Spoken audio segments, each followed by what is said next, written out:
C'est peut-être l'un des plus beaux coins d'Île-de-France, l'un des plus préservés aussi. À seulement 45 minutes au sud de Paris, direction ce midi Fontainebleau, la sous-préfecture de Seine-et-Marne, mondialement connue pour sa forêt et ses rochers. Elle attire aussi les visiteurs grâce à son patrimoine exceptionnel. Visite guidée signée Olivia Schmoll et Redam Rabbit.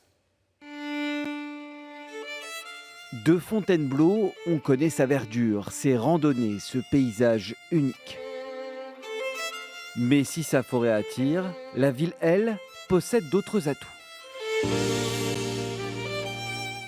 Havre de paix des Franciliens, Fontainebleau l'est aussi pour ses touristes venus du monde entier.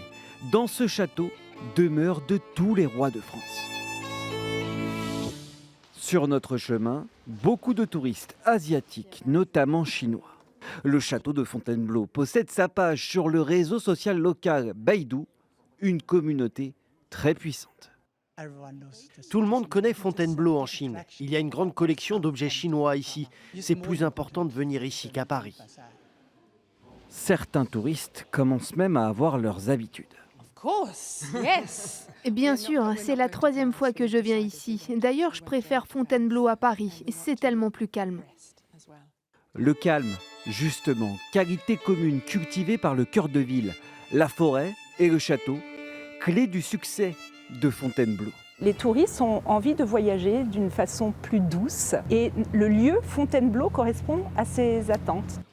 Ainsi, pour garder son lustre d'antan, le château a profité de la pause Covid pour s'offrir une nouvelle jeunesse. L'escalier était devenu gris, noir avec le temps.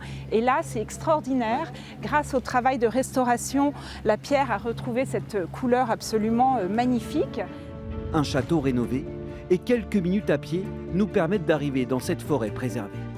Un univers prisé par d'autres voyageurs étrangers pour une raison très particulière. On a des grimpeurs qui viennent du monde entier parce que la Varap est en place depuis les années 60, néo-zélandais, japonais, etc., etc. La forêt accueille 15 millions de visiteurs chaque année, mais derrière ce succès, un équilibre à trouver entre fréquentation et préservation.